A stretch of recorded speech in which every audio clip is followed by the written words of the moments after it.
Welcome to another episode of Minor Details as we continue with our off-season programming. We are the four broadcasters for the full season minor league teams in the Chicago Cubs farm system. I'm Jason Kemp with the AAA Iowa Cubs, Richie Giuliano with the AA Knoxville Smokies.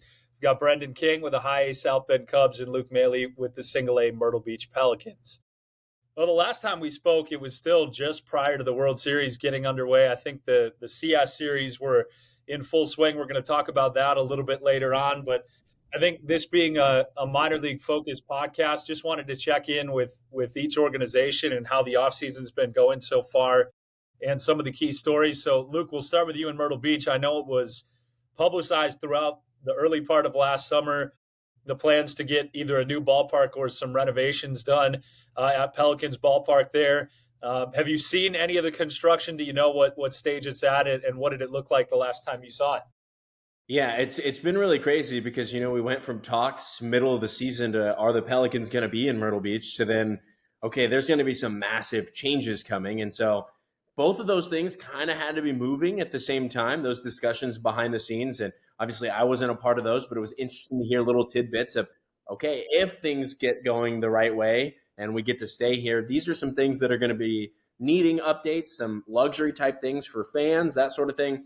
So yeah, everything. The clubhouse got to see that construction go down. That was all over the social channels as well for the Pelicans. And then you look on top of that, all the seats have been ripped out now. So the press box completely gutted. And so it's going to look a lot different. And it kind of seems to be that it's that point where the deconstruction is done and now the building things back is beginning to happen. It's going to be really fun to see it come to fruition. What is the broadcast booth going to look like? Is it sort of a throne for you? Is it a tribute to you and Sam and broadcasters past, or what are we looking at? I don't know about the exact broadcast booth plans. I think just kind of some upgrades. We're going to have some, new windows, which is really nice. If you've been to the ballpark, that's going to be a great thing. The control room I know is adding some areas. So there's one suite that wall's coming down in between the control room and the suite. And they're going to have more room to do some different things. All sorts of fun stuff, the nice shiny stuff. There's some rumblings of things like scoreboards and things like different LED things. So it'll be fun to see what actually comes true. But I think in this next coming season, Pelicans ballpark is going to look a lot different, and it's going to be in a positive way. Well, that's certainly exciting to hear. BK, I know there's always things going on construction-wise in South Bend, but also some news that came out, was it yesterday or last week, I guess, at the time of this airing, that Michael Pearson, your visiting clubhouse attendant, was voted the visiting clubhouse manager of the year. And, I know him because I was a visitor in his clubhouse one time when he was in Myrtle Beach in years past. And the assortment of snacks that he had available for visiting Carolina League players was the stuff of legend. So any construction going on, and tell us about Michael and whether the snack wall still exists. Yeah, totally. But first of all, I would hope that an upgrade to Myrtle Beach's broadcast booth would be they would actually put the pizza burger oven in the broadcast booth. So you do not have to walk downstairs to the concourse, Luke, for your pizza burger anymore. Anyway, absolutely. As you said, I feel like there's always something going on in South Bend when it comes to construction. That's thanks to Andrew Berlin, Joe Hart, Nick Brown, and the entire leadership group for constantly proving Four Winds Field and making it a destination for minor league baseball fans. And hey, by the time we get to April, that second deck's going to be finished. New convention center in the left field corner is going to be complete. There's a lot to be excited about. So looking forward to talking about all of that here on the podcast coming up in the next few months. But about Pearson, it's Willy Wonka's chocolate factory. If a minor league baseball clubhouse was the stuff of legends, I mean, he should walk out in Willy Wonka's purple suit every day because of the constant shopping that is done for the greatest snacks possible. I don't want to admit it, but usually after a hard day's work, he's going to text the media relations group, myself, Chris Hagstrom, Tyler Reedy, Kaylee Sedlicek, others, that, hey, we got extra post-game spread. Come on down. So that is quite a rarity. I feel like that would usually happen from a home clubhouse attendant, and sometimes it does. Big shout out to Tim Hart, who is the South Bend Cubs home clubby.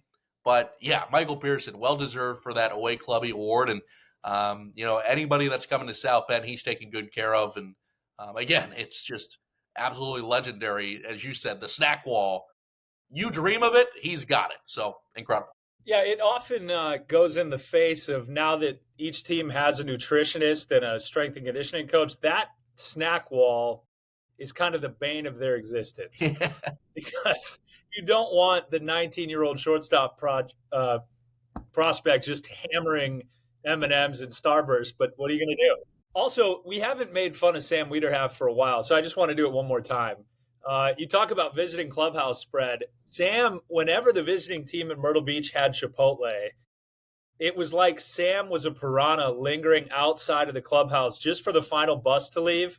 And then you'd come up to the booth the next day and there were stacks of Chipotle chips for weeks because he just cleaned up visiting clubhouse Chipotle. It's like the Jaws music coming in when he goes downstairs. Hey, just helping the clubbies, clear that spread. They got to clean up after that, so the broadcasters just take it. That's a good strategy. I might have to implement that into my pregame ritual for next year. Your pregame ritual is to go down and get last night's spread. All of this stuff. Hey, you got to do what you got to do in minor league baseball. You guys know that. I'm with you. I can't eat pizza burgers every night. They're too costly to the budget. On the note of scrounging the trash can, Richie, Knoxville, new ballpark. We've talked a lot about that, but I saw you guys won a 2025 Ballpark of the Year award. And I saw, as many teams do now, you guys have sort of a winter wonderland coming up here early in December. Yeah, we were really happy with the Ballpark of the Year because Salt Lake City built a brand new ballpark with the mountains in the background, 8,000 seat capacity. Costed them, I think, $140 million, so a little bit more than our ballpark here in Knoxville. But yeah, we were stoked to win that award, and we want to thank all of the fans in Knoxville that averaged almost 5,000 a night every single night, led the league in attendance. Thanks to the community and really rallying the troops to win that award. But yeah, to your point, Christmas coming up, December 5th through January 5th, we're doing our Winter Wonderland Light Show. A little bit unique. Most light shows I've been to, you drive through or you drive by a really nice neighborhood and they got lights and Daktronics, all that. This is a walk-through light show. So when we built the stadium, we wanted it to be 360 degrees so everybody could walk from home plate around center field and back. So we're going to have lights around the entire concourse. We're going to have some interactive stuff for the kids. So whether that would be like cookie making stations, gingerbread houses, Santa will be here every single night. We're going to have some Christmas carolers, and I've already recruited you three to come down and join us for that. So we're all looking forward to you guys singing for us, and some other cool things. So we're actually building the light show right now as we speak, and we're going to have it ready by December 5th. So should be a good time, and it's cost effective too. It's only $10 a ticket. To see us perform Feliz Navidad, that seems like a bargain. A good way to clear out a ballpark right there if you come. Here in Iowa, they did the big clubhouse renovations last year, adding a bunch of space, having a private parking lot for the players. This year, kind of the big project, and I'm seeing it take place out here right now, moving the bullpens off the field, which is a mandate here over the next several years. So those bullpens that have been on the field in foul territory for a long time, we had to take some seats out.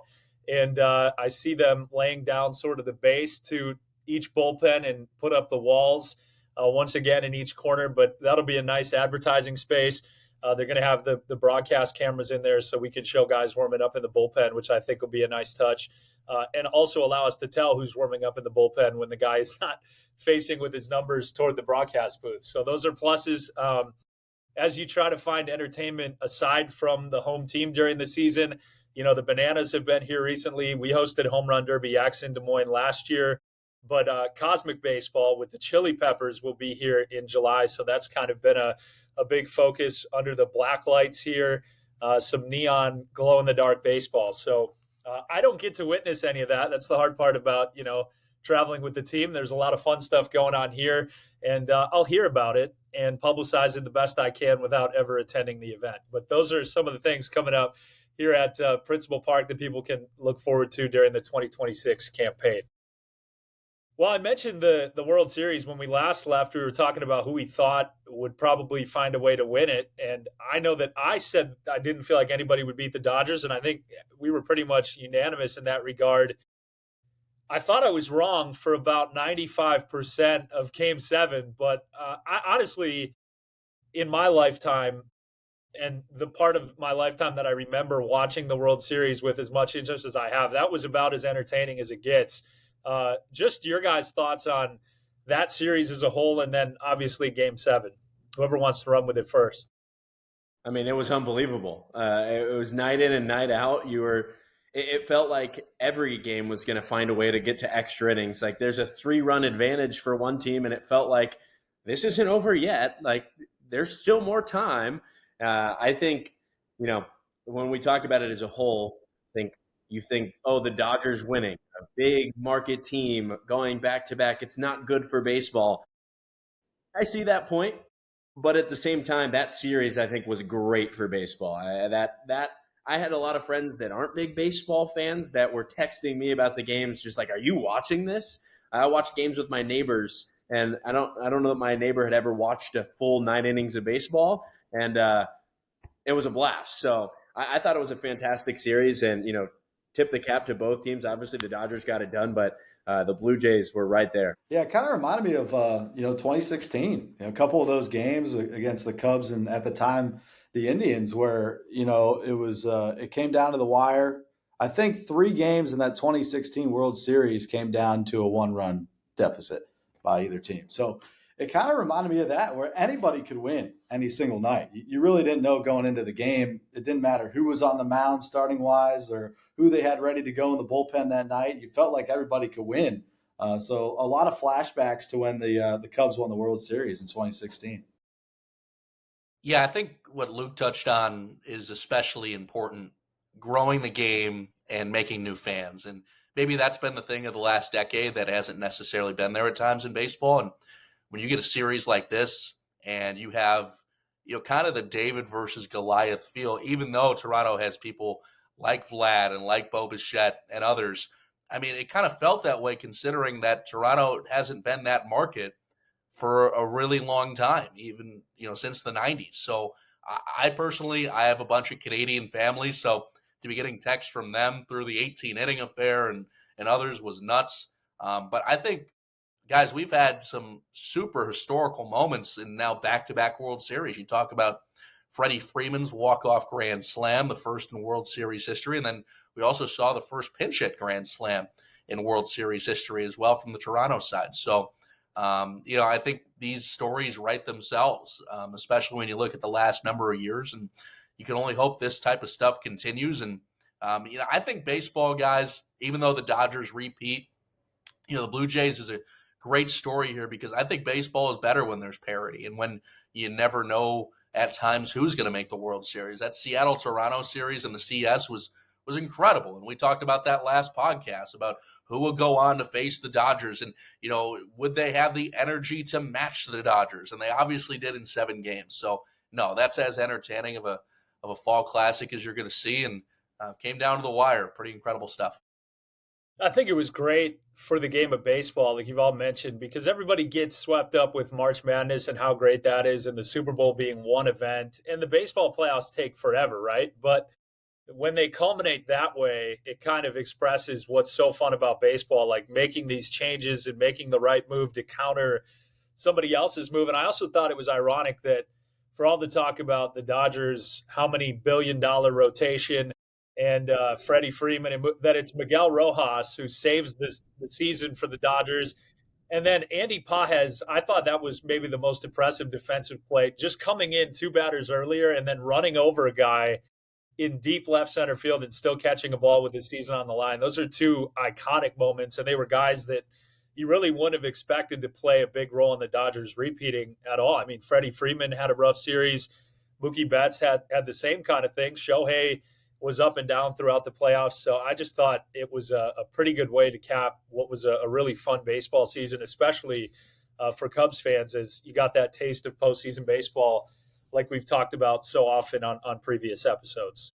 We're going to take a quick break. When we come back, we'll talk about the spring training schedule being announced, some news around Cade Horton, Shota Imanaga, and some other things as well when we return on Minor Details. Welcome back as we continue with another offseason episode of Minor Details. We are 4 broadcasters for the Cubs' 4 full-season minor league affiliates. And spring training schedule was announced, I think, a lot later than it normally is. Usually we have that before the season is over. But that just kind of lets you know February 20th is the first spring training game that, hey, Thanksgiving coming up, and then we don't have to wait all that long for baseball to return. I guess we'll go around here first and foremost. Have you been to spring training before? Have you been to Cubs spring training before? And what are your overall thoughts on that time of the year? We'll start with you, BK. Yeah, many times, and was blessed to be able to attend the old Hohokam Park spring training, and then as a kid from that point, and then getting to see Sloan Park for the first time as a fan, and then getting to embrace it and truly get the full tour as a broadcaster in the organization. I mean, the complex is amazing. The gym is amazing. All the minor league fields are the quality of grass and dirt and complexion of what happens at Sloan Park. I mean, the time and the energy that those groundskeepers put into making the minor league backfields as quality as Sloan Park and as Wrigley Field is incredible. And then you add to the other layer of, once everything gets going with the games, you have the tailgaters coming in, and those of you that have been at Sloan Park know that little dirt road that goes from the complex over to Sloan Park. Kids are along that dirt road waiting for autographs, and people are tailgating and grilling and drinking who knows what, and they're out there all day getting to enjoy themselves. So there's nothing like Cubs spring training, and hopefully we'll all be able to get out there, and hey, maybe a live episode from Arizona someday. You never know. I like what you're putting out there, BK. I like that. Let's get it in the atmosphere. Richie, your thoughts on spring training? Yeah, I've only been to spring training once, but it wasn't for the Cubs. It was a split between the Twins and the Red Sox, who share a spring training complex down in Fort Myers. And I was on vacation with my grandfather, and grew up loving baseball. I was still young at this time, but got to catch back-to-back games at JetBlue Park now in Fort Myers. It's the Twins single A affiliate down there, but love to go there and catch a spring training game because you hardly see those single A Florida State League teams full. I mean, it's a full capacity game. It's like a major league field, but in a minor league park. And love to feel that energy, get to see the big league players. And then on the Cubs side, would love to go down there. I was talking with Seth Clapp, who's been our trainer for the Tennessee Smokies and now Knoxville Smokies. He lives in Mesa, so he said I got a free Airbnb anytime I want to go down there. So definitely going to take him up on that here pretty soon. Maybe we'll do our podcast from there. You just offer his house. I like it. Yeah. Luke, what do you got?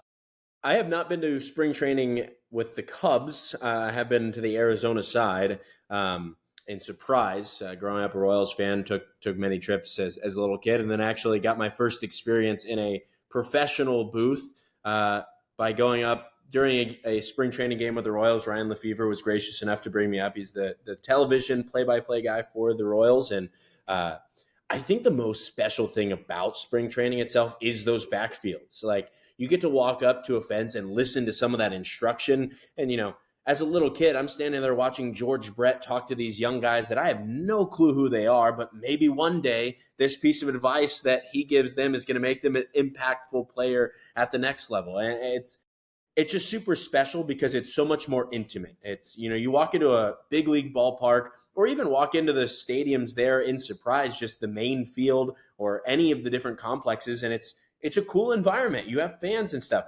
You don't have as much of that when you get to see that backfield stuff. It's a little glimpse into what everyday life is for a guy grinding to try to make it, whether it's on a roster, make it to that next jump at the minor league level or ultimately the big league. So just that really intimate feeling and being able to see things up close and personal. And, maybe if you're really lucky, grab an autograph or something. I think spring training is a must do for every baseball fan or really any sports fan, because it's that inside instruction that you get a peek into what being a professional athlete is like for a day. Yeah, I'm in the same boat as you, Richie, and Luke. Haven't been to Cubs spring training yet. Obviously, last year was my first year, and I got here in February in the Cubs farm system. So looking forward to hopefully doing that early next year.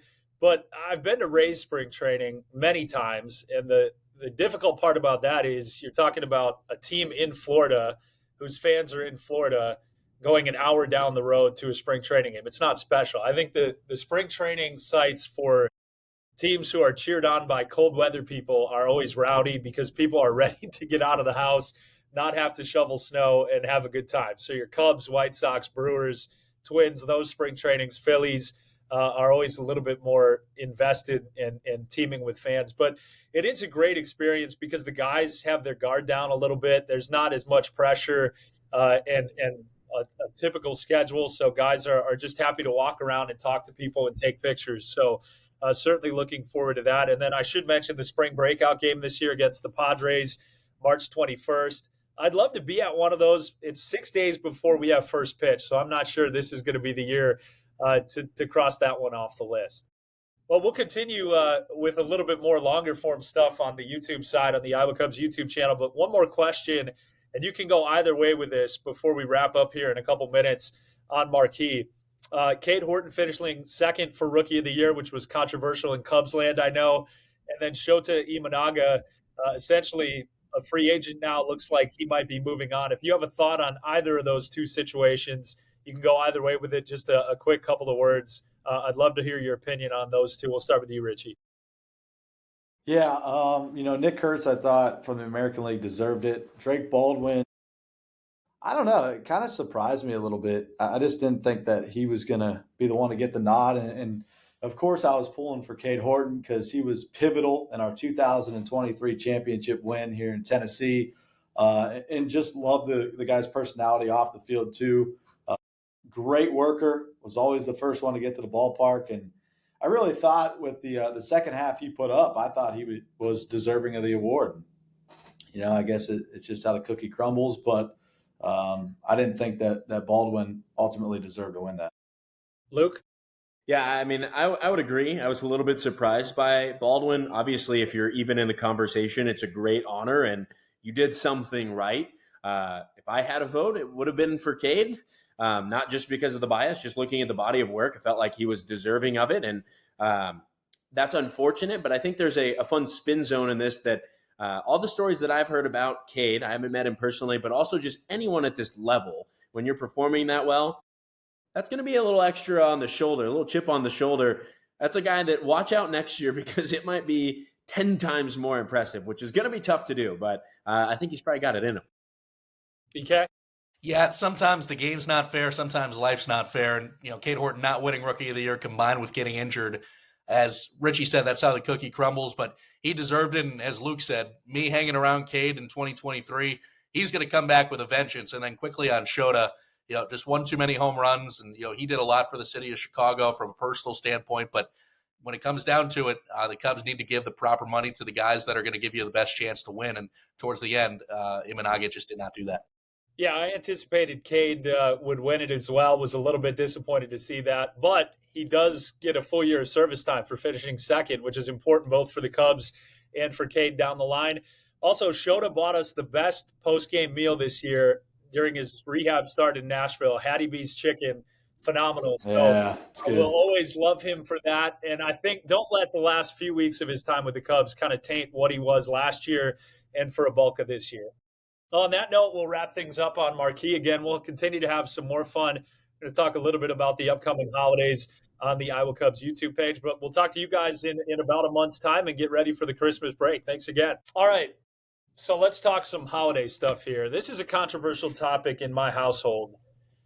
When is it appropriate to put up a Christmas tree, decorate for Christmas, listen to Christmas music, and all the things that come with it? I have always been of the belief that let's at least get close to Thanksgiving, preferably after. And it's not like I'm some Scrooge or I don't enjoy Christmas, but before the Lions and the Cowboys have played, it feels like a little bit false. Like we got to watch those games, and now it's Christmas time. I mean, we've got to give the Native Americans and the Mayflower and the Pilgrims their due, and now it's time to fully embrace Christmas. Now, I have two kids under 3. No, two kids under 4. One is 3. Let me say that correctly. So I don't really have a choice. If they want to put up the tree, then my wife is more in the, as soon as Halloween's over, we can do that. So we're going to have a Christmas tree up before next week. But what are your thoughts on that topic? And don't get in trouble if that's on the line. But just choose your words carefully. I'll echo a little bit of your sentiment. I think that the proper time is right after Thanksgiving. If you want to do it the day after Thanksgiving, I'm all for that. I love Christmas. I'm not a huge Christmas music person. It used to be a thing for me that I was like, gosh, so annoying that this is playing. Not as much anymore, but I'm not turning it on in the car really at any point. But it can be played, and I can tolerate it. As far as what goes on at this household, my wife's birthday is on November 1st. And so her birthday is always, we're going to go do something. This time it was, we tried a new breakfast spot, went and got some breakfast. She wanted to go buy home goods to find some different Christmas decor to add. And then we spent the rest of the day putting it up. So November 1 is generally when Christmas begins at the Maley household. But if it was up to me, it'd be after Thanksgiving. One thing I learned about Christmas music is there's not that many songs, but there's a million artists that sing it a different way. And it becomes very repetitive and very annoying. I told the guys at the park, I said, listen, we're going to play Christmas music one time a week until we get to the light show, because we're going to have to hear that every single night from December 5th through January 5th. And I just can't deal with it. Hold on, you have that kind of pull that you're telling everybody when the music can play? I play the music. Wow. Music, I'm man. I'm the in-house DJ for events. So yeah, I made that executive decision Monday that we will be doing Christmas music once a week until the light show. And I'm not the Grinch either. I like Christmas. I don't mind Christmas music, but every day is just too much for me. I feel like Richie's the general in the war movie that's setting up battle plans. Like, it's got to be this way. So I feel like I'm relatively qualified to talk about this topic, considering my birthday this year is on Thanksgiving. November 27th is my birthday. It usually falls on Thanksgiving like once every 4 to 5 years. So I'm kind of in the same boat as everybody. I think it's acceptable. The minute you wake up the day after Thanksgiving, that's Christmas season in my mind. Do I rue the people that put up their Christmas tree on November 1st? Sort of. It's just like Right there. It's right there. Yeah, I don't know. I think Thanksgiving needs the proper respect, and it's one of my favorite holidays. We always did it big as a family. Now, I will say, am I the guy that's going to take the aux in the car and play constant Christmas music? No, but I do think there are two truly perfect Christmas songs. One is Little Saint Nick by the Beach Boys. The other is Merry Christmas, Happy Holidays by NSYNC. I think those two are perfect Christmas songs, and those two will be on the docket and on the mixer through the entire month of December. So, no, I think you should respect Thanksgiving. And, hey, when November 28th hits, put up that tree. We're good. As many basketball games as I attend during the holiday season, I would encourage the halftime entertainment to find a different song than Mariah Carey's All I Want for Christmas Is You. It's catchy once a year, but like every halftime, you got to hear the same song to the Palms routine. And it's just, I would love them to be a little bit more creative with that. Is that fair? That's I think- fair. I think that's Okay. fair. All right. Well, let's give let's give Thanksgiving its due. Like you talked about, what are you got any crazy or special Thanksgiving traditions, and what is your favorite Thanksgiving food? I'll lead us off. So my grandparents on my mom's side were from Italy, so we traditionally have an Italian Thanksgiving. So that means pasta, chicken parm, a few other things, meatballs. Now it hasn't been the same since my grandparents have passed on, but we've done our best to carry the tradition onward. So no, usually our Thanksgivings look like big bowl of pasta in the middle, meatballs, some sort of chicken dish, a ton of Parmesan cheese, obviously, and then you work in the mashed potatoes and turkey.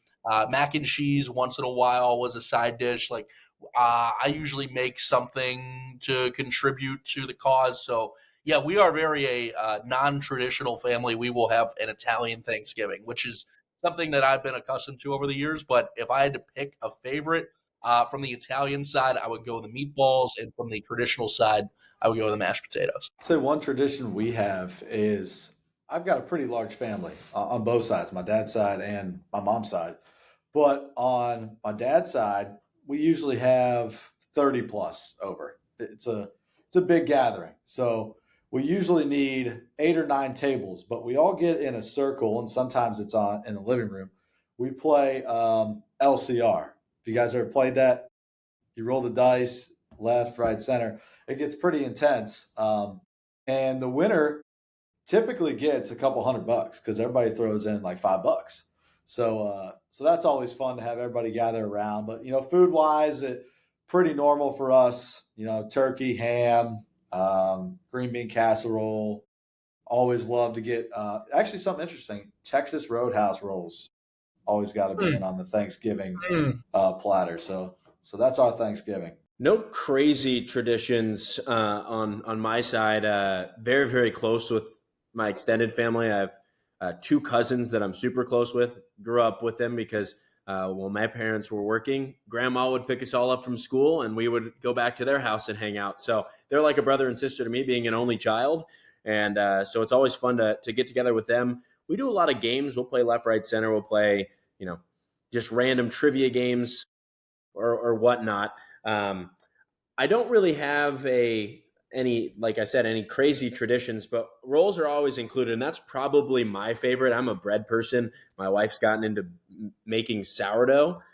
So that's been a positive thing in my life recently this off season. But I'll add a little story. My junior year of high school, one of my teammates, basketball teammates' moms, makes a bunch of rolls, and like they're like the best rolls ever. And so after a basketball game, the first year that we ever got them, she came to me and gave me a giant thing of rolls to take back to my parents. But she just gave me the rolls and didn't give me any reason for what they were. I didn't know they were Thanksgiving. It was a few days in advance. We just got out of a basketball game. So I was maybe Oprah or something, just you get a roll out on the bus. And so I got home and my mom asked where the rolls were. And I was like, oh, I didn't know those were Thanksgiving rolls. So we had to put another order. But everyone on the bus got a roll. So it was fun. You were the point guard. I was not, but on that bus ride I was. Fair enough. Yeah, so we don't me and my wife and I would be the correct way to say that, are not huge turkey or ham people. So if we went back to Wisconsin for regular Thanksgiving with the extended families, that's what you're eating. But when we're alone, it can be chili one year, it can be tacos the next year, it can be Italian, like BK. So we change it up. It's just a big meal, but we're not tied down to the public constraints of turkey and ham. Tradition-wise, we don't really have any. I prefer when the Packers don't play on Thanksgiving, which is not the case this year. They have a big game with the Lions, because I'd rather just watch football. But did you know that back in the 60s, the Packers were the team that played on Thanksgiving every year until Vince Lombardi said he didn't want to do it anymore? So he saved me from being stressed every Thanksgiving. And, I appreciate Vince for that, among many other things. So that's the Thanksgiving in the Kemp household. All right, what are you most thankful for at this time about being with the Cubs organization or with your organization specifically? Richie, I assume it's for you, it's the ability to control the music, and Absolutely. Luke, it's the pizza burger. But just for the sake of going through the process, go ahead. Yeah. No, I think, thankful for our front office. We're fortunate here in Knoxville to have a very experienced and well-rounded group of our executive team. All the way from our owner, Randy Boyd, all the way down to our general manager and those that sell tickets in the ballpark. I think everybody here in Knoxville respects each other. They're friends with one another, and that makes it a real easy place to come and work every single day. We're also able to do what we want when we want. We don't have a leash on us, which is also very great in an organization. So, very fortunate to have our leaders at the top that have been in the game for 20 plus years. Chris Allen's our team president. He understands the business. We promoted a couple of guys. Jeremy Bowler's now our vice president, executive wise, and then Chris Franklin's stadium operations for the entire company. So, those 3 or 4 guys have been exceptional to work with this year, and I really appreciate them. I'll jump in and just say the fact that we're still here. The Pelicans' future was hanging in the balance, and so the fact that we're getting to see these ballpark renovations go up, and it's going to be a special experience for fans come the beginning of next year, and just being able to play baseball here in Myrtle Beach, and this being my first year in the Cubs system, just really special. I think sometimes you don't think about it as much, but just being able to work with someone like Marquis and all the people involved, getting to do this sort of stuff with you guys, just the tight-knit group of broadcasters, and then to go beyond that, having a network that is interested in what we have to share. Yeah, thankful for a lot of things, but if I had to pick 2 in particular, I'll start with just the continued revitalization of South Bend. And Andrew Berlin, he bought the team on November 11, 2011, and since that point, it's been a team effort to bring South Bend back and to enhance the downtown area. I mean, Jason, you've been in the Midwest League with Quad Cities, and I know you saw that ballpark kind of bare bones. You saw the ballpark kind of in the first stages of where it's been now. So I think the time and money put in by Andrew, and then also the state of Indiana. The state of Indiana grant from Indianapolis and the State House is why we in South Bend were able to build that second deck and have the idea of building that convention center in the left field corner and the Ivy at Berlin Place apartments. I think it's just a combination of the work done by Andrew privately, and then again the State House publicly. For the state senators and representatives to come together and help us out. And then also I think just my 6 years in South Bend. Hey, listen, I'm really lucky to have called some primetime baseball, some championship baseball. 2 titles is almost unheard of in minor league ball, and getting to see the players that were on those teams, get to the big leagues. Chris Morrell, Pico Armstrong, Owen Casey, Porter Hodge, Luke Little, Danny Palencia, list goes on. So and it would be around those guys, and when they were here, and now they're up here. It's special to see, and it puts a smile on their face when they do have success in the big leagues. So lot to be thankful for in South Bend and organizational wide. Yeah, I kind of echo some of what each of you said. I think when you've been in minor league baseball as long as I have, to be in a place where fans care so much about each of these teams and the players on these teams and the big league team is pretty exclusive. I mean, you could maybe talk about the relationship with the Red Sox and their nearby affiliates. But other than that, like what the Cubs have and the fan base's interest, and it goes with what Luke was saying about Marquis, et cetera, the interest in watching these guys play and following the games, I think is second to none in minor league baseball and professional baseball overall. So incredibly thankful to be part of that for about a year now. Also, I know you guys did a great job of, mentioning your bosses, which is a really smart play this time of year. So I'll do the same thing.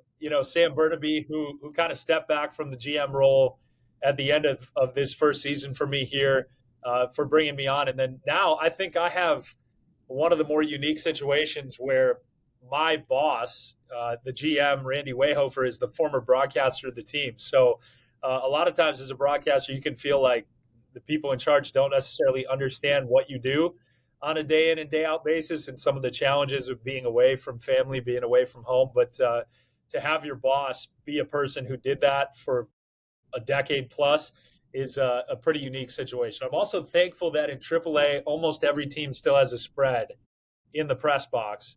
You don't have to hunt for food at the concession stand, which is very nice. All right, final question, and you can blame me. This I probably should have led off with this one rather than finished. But who do you think is the most interesting free agent story to follow this offseason?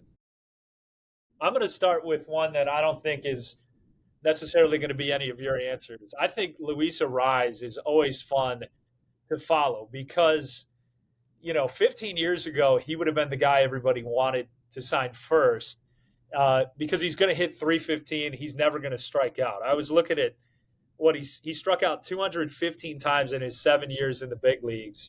And just for example, Aaron Judge struck out 160 times last year. So a guy that does that, I think it's always fun to see which organizations value what he does and not providing power, but always getting on base, and who doesn't. I'll hop in with one of our own, and Kyle Tucker is going to be really interesting, not only because of the ties to the Cubs, but you can log into any form of social media and see a projection of what his contract is going to be.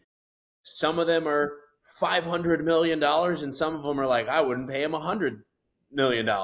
And so there's such a difference because he had a tale of two different seasons battling some injuries. It's going to be really interesting to see, one, what ends up happening, and two, how much that contract is. That's, I would say, in my opinion, the top free agent available. There might be some differing opinions on that, but going to be really interesting to track. I think that this offseason has the chance to be a really interesting one. Just because I think there's going to be some big trades that go down.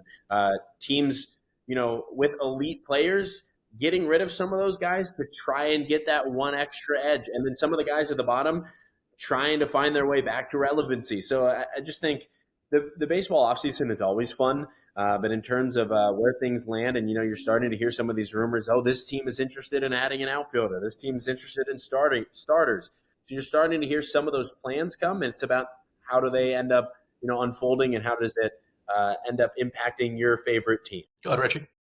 I'm really intrigued to see how much the Blue Jays are going to have to pay Bo Bichette in the offseason.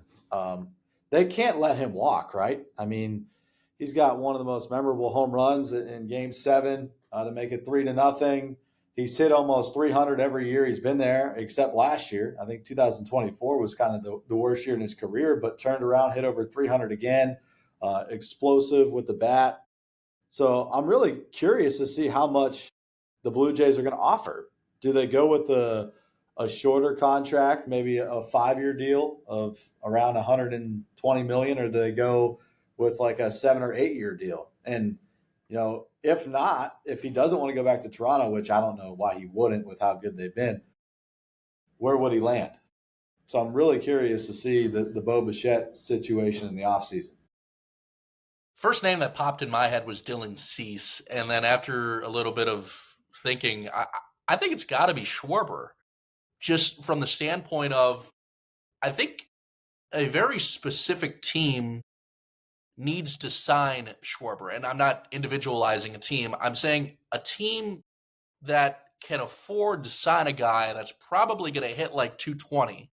But you need to also have the conversation in your head, if you're an organization, of, okay, so this guy's not going to hit for average, but he's going to, you would assume so, and this is why you sign him, you would assume so, he's going to have some sort of highlight moment that's going to allow you either early in the postseason or preferably late in the postseason to make a run for the World Series. That's why you're signing Kyle Schwarber even at 33 years old, and probably why he's still going to command such a large contract at that age. But why I say a specific team, Kyle Schwarber should not be signing with a non-contender, not just for him chasing a World Series, but also it would make zero sense because a non-contender would bring in, why would a non-contender want to sign a guy for millions and millions to hit in the low 200s? You're a contender that's going to want to bring him in to hit postseason home runs. That's why you're signing him. So I'm just very curious as to the likely big market team that's going to bring him in. Does he go back to Boston? Does he have Chicago on his mind? Does he want to be a Yankee? There are just so many options for a guy like that can go have these huge postseason moments. I'm just happy that Scott Boras had more puns at his press conference again. And we can all wait for Alex Bregman and Dylan Cease and those guys to choose a place so we can be done with those. All right. Well, thanks again, guys. Have a great Thanksgiving. The next time we talk, I guess we'll be a couple of weeks away from Christmas. So always appreciate you guys taking the time to do this, and we'll talk to you in a little bit. Thanks, fellas. Thanks, guys. We'll be back soon with another episode of Minor Details.